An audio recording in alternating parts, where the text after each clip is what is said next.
नमस्ते। मैं प्रोफेसर शिरीष कुलकर्णी, बड़ौदा की महाराजा सयाजीराव यूनिवर्सिटी का प्रोफेसर रहा, बाद में सरदार पटेल यूनिवर्सिटी का कुलपति रहा। कुछ दिन पूर्व स्टॉक मार्केट के विषय में मैं आपसे बात कर रहा था। उस वक्त मैंने कहा था कि इसकी जो other side of the coin है वो हम बाद में देखेंगे, जिसे हम आज ले रहे हैं। देखिए, खाली दिमाग शैतान का, वैसे ही पड़ा रुपया कूड़ा। अकाउंट्स का प्रोफेसर होते हुए मैं ये कह रहा हूँ। इसके पीछे लॉजिक है, आखिरी तक शायद ध्यान में आ जाएगा। पैसा अगर मेरे पास है तो मैं या तो फिक्स डिपॉजिट करूँगा, किसी बॉन्ड में डालूँगा, या म्यूचुअल फंड में डालूँगा, या तो शेयर बाजार में डालूँगा। ज़्यादातर आजकल शेयर्स में निवेश करना यह प्रथा बन गई है, चल रहा है। उसमें कुछ आंकड़े भी आए हैं। दिल्ली के पॉपुलेशन का 18% लोग शेयर मार्केट में अपना पैसा रोकते हैं। गुजरात के जो है वो 12.7% लोग शेयर मार्केट में अपना पैसा रोकते हैं, निवेश करते हैं। महाराष्ट्र का 12.2%, यानी शेयर्स खरीदना यह कॉमन हो गया। उसका कारण भी है। अभी सिर्फ अगर हम 2 साल पहले की बात करें तो 2022 में डीमेट अकाउंट सिर्फ 15 करोड़ थे। उसके पहले तो बहुत ही कम थे। डीमटेरियलाइजेशन, यानी आजकल शेयर सर्टिफिकेट हाथ में कागज पर नहीं मिलते, तो उसे अकाउंट में, डीमेट अकाउंट में जाता है। अब डीमेट अकाउंट 2024 में 17 करोड़ हो गए। कारण क्या? एक माह, सिर्फ एक माह, जुलाई वाला, उसमें स्टॉक मार्केट में सेंसेक्स 70,000 से उठकर 80,000 तक हो गया। सिर्फ ये सेंसेक्स 70 से 80,000 हो गया ऐसा नहीं है। निवेशकों को 43 लाख करोड़ ऑफ रुपीस का उन्हें मुनाफा हुआ। सुनिए, फिगर देखिए, 43 लाख करोड़ ऑफ रुपीस। तो स्वाभाविक है डीमेट अकाउंट भी बढ़ेंगे, लोगों का आकर्षण भी रहेगा। शहरी विस्तार के सिर्फ ऐसा नहीं है, तो ग्रामीण विस्तार, विलेजेस में आजकल लोग डीमेट अकाउंट खोलकर शेयर मार्केट में अपना पैसा रोकने लगे हैं। देखिए, पैसा शेयर्स में रोकना यानी 2 प्रकार है। एक है प्राइमरी और सेकेंडरी मार्केट। आईपीओ जो इश्यू करता है शेयर, उस वक्त ही खरीद लिया जाए, वह public offering, initial public offering, इसलिए आईपीओ कहते हैं। जो आईपीओ फर्स्ट क्राई का आया अभी 1 महीने पूर्व, फिर कुछ दिन पहले हुंडई का आया, साथ में अगर अभी आप सोचेंगे तो कुछ दिनों के बाद स्विगी का भी आ रहा है। बहुत बड़ा आईपीओ आ रहा है। ये जो आईपीओ आ रहा है उसके अंदर शेयर्स के जो भाव है, इसमें 2 भाग सोचिए। एक है फेस वैल्यू, जिसमें हम कहें ना बुक वैल्यू, कितने रुपए का शेयर, शेयर सर्टिफिकेट में कितना रुपया लिखा है, और कंपनी कितना रुपए पर देने वाली है, उसे कहते हैं हम इशू प्राइस। कितने में देंगे और कितनी उसकी फेस वैल्यू होगी। 2 रुपए से लेकर शायद 10 रुपए तक या उससे भी आगे जा सकता है, यह फेस वैल्यू। लेकिन यही इशू प्राइस जो है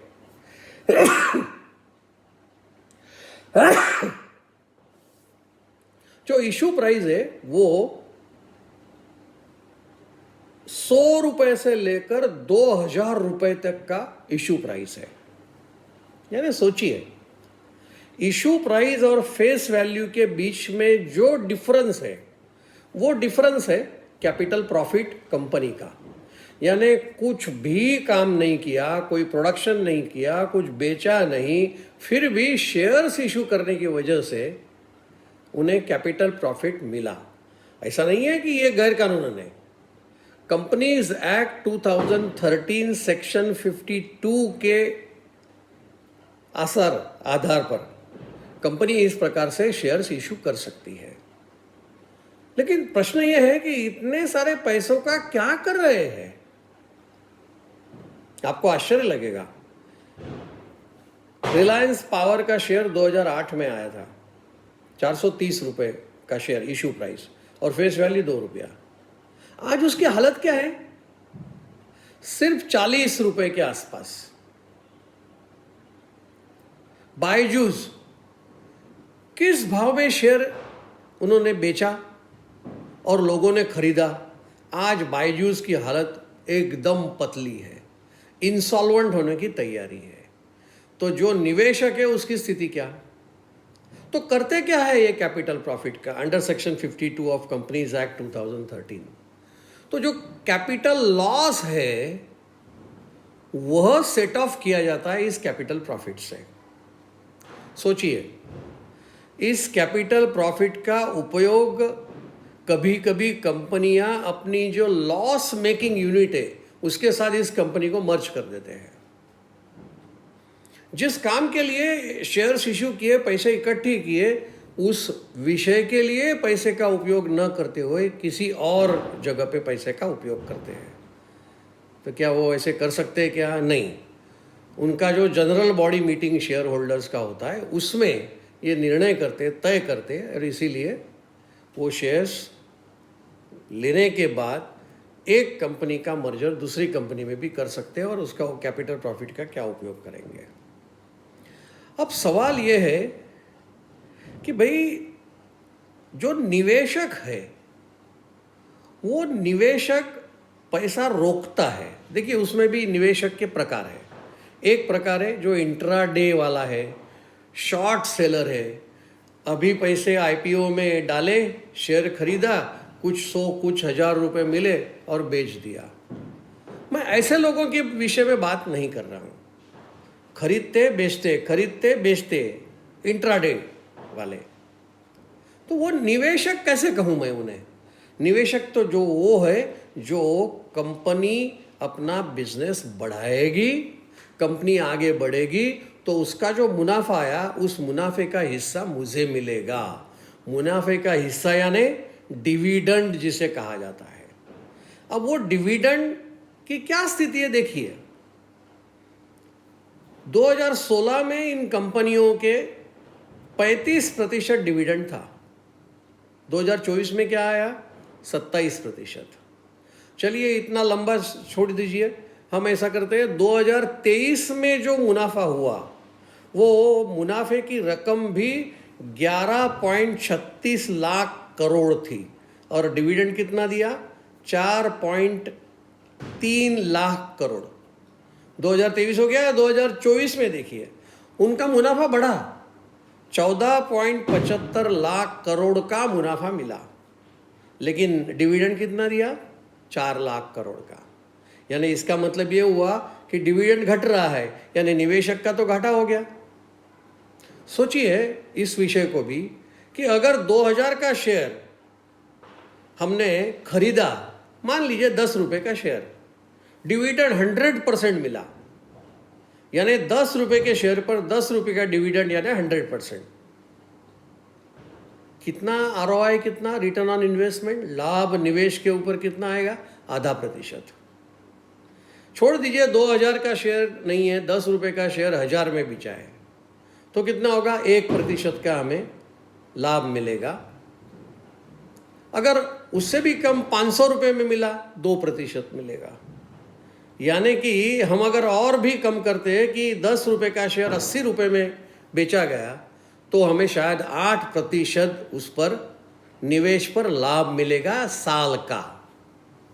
लेकिन हम अगर ये शेयर्स में न जाते हुए अगर हम सीधा सीधा फिक्स डिपॉजिट में अगर हमारा पैसा निवेश करते हैं तो हमें 7.5-8% तो मिलता ही है, तो फिर शेयर में क्यों जाए। मैंने शुरू में कहा था कि पड़ा पैसा तो कूड़ा है। ऐसा क्यों कहा?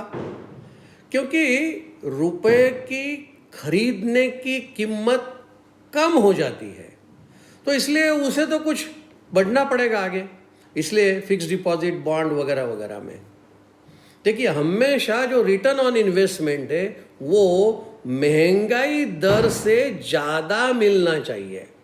एक एग्जांपल बताता हूँ। आज की तारीख में हमारे यहाँ इन्फ्लेशन का रेट है 5.49%, यानी हमें जो रिटर्न ऑन इन्वेस्टमेंट मिलना चाहिए वो 5.5% से ज़्यादा मिलना चाहिए।